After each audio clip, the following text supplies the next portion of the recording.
السلام عليكم. نبدأ بسم الله الرحمن الرحيم. كمونية زمنية على طريقة ريحة كوجينتنا. ناخدو 2 قرون فلفل الزينة، 7 فصوص ثوم كبار، مغرفة تبل وكروية متاع قهوة اختياري راهو، نص مغرفة فلفل أكحل، زيادة تحبوا تكثروا في الكمية كثروا، مغرفة متاع قهوة ملح ومغرفة متاع قهوة بابريكا، تحبوا تزيدوا زيدوا زيادة في البابريكا، والملح حسب الذوق، مغرفة كبيرة متاع أكل، كمون، نصف راس بصل خاطر البصل عندي كبير أنا واختياري راهو 150 مليلتر زيت، 2 مغارف طماطم دوبل كونسنتري، ولو كان ماهيش دوبل كونسنتري تحطوا اكثر من 2 مغارف على الكونتيتي هذه. وعندي 750 جرام كبده، الكبده اللي عندي انا كونجيلي خاطر شريتها ما طيبتهاش حطيتها في الكونجيلاتير. اما ماذا بكم الكبده كي تاخذوها طيبوها نهارتها يعني. باهي قصيت الكبده مكعبات كيف هكايا باش يتحل منها ثلج، وسخنت الماء لدرجه الغليان وصبيته فوق الكبده باش نحي منها الدم هذاكيا الموجود فيها، خاطر الكبده نعرفوها تبدا فيها ريحه هكايا نتاع زفاره، يلزمنا نخرجوا منها الدم هذاك الكل حتى باش كيف نطيبوها ما يخرجش في الصوص الدم هذاكيا. وكي تحبوا تغليوها دقيقتين تنجموا تغليوها والا تصبوا عليها الماء كيف هيك.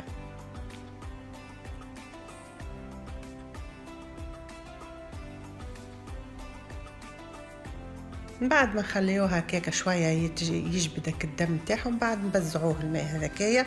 عندنا لهنا 150 مليلتر الزيت، نحط البصل، راهو البصل فما ناس ما يحطوش بصل، انا حطيت نص راس بصل، نقليه ومن بعد نحط الكبده نقليها زاده، حتى الكبده يلزمني نقليها بالكدا باش نسكر لها المسامات بتاعها وما خليهاش يخرج الدم هذاكيا في المرقة، يلزمنا نقليوها.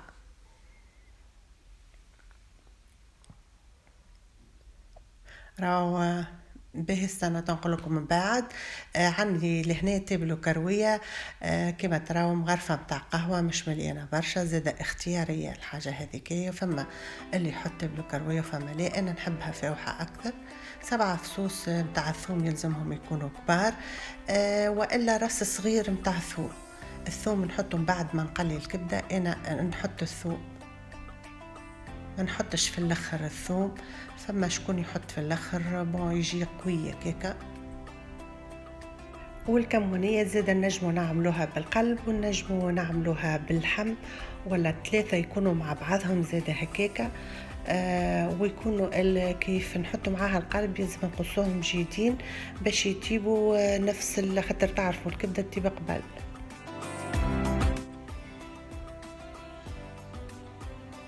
عندي طماطم 2 مغارف نتاع اكل دوبل كونسنتري طماطم هذيكيه، نقليها شويه ومن بعد ما نقليها نحط فيها الملح والبابريكا، تحبوا تكثروا اكثر مثل تحبوها حاره تزيدوا.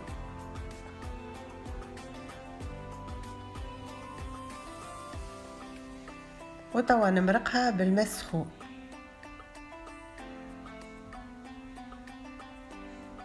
الماء نحطه يعني على حسب ما تجيبلنا الكبده، خاطر فما كبده تبدا كما نقولوا كاسحه شويه وفما كبده صغيره تجيب فيسع. عندي لهنا فلفل اكحل، رشه نتاع فلفل اكحل حطيتها توا، ومن بعد في الاخر وقت التطيب نزيد نحط شويه فلفل اكحل. عندي قرنين الفلفل باش نقليهم. لهنا قرصت الكبده طابت، نلقاها طابت، تشوفوا كيفاش الزيت متاعها والكل سافا هكاكا، يلزمها تكون قارة الزيت متاعها خاطر الكمونية يلزمها تكون مزيتة راهو هكاكا. وتحبوها خاطرة تنشحوها أكثر، تحبوها ماهيش خاطرة تخليوها هكايا. واللي عندك الكمون نحطوه في الاخر، راهو ما نحطوش الكمون من المره الاولى باش الكمون ما يمرارش، خاطر كيف يغلي الكمون يولي مر ويتنحى حتى النكهة متاعو، ويلزمنا يكون عنا كمون جديد وفيه ريحة هكا وفيه دوبا بنحط الكمون وهي تهز هكا غلوة وانا نطفي عليها.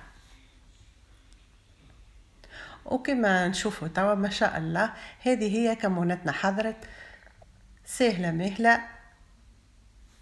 تبعوني وعملوا لي جيم وبارتاج واكتبوا لي كومنتير وشجعوني في القناة، ومرحبا بكم الكل.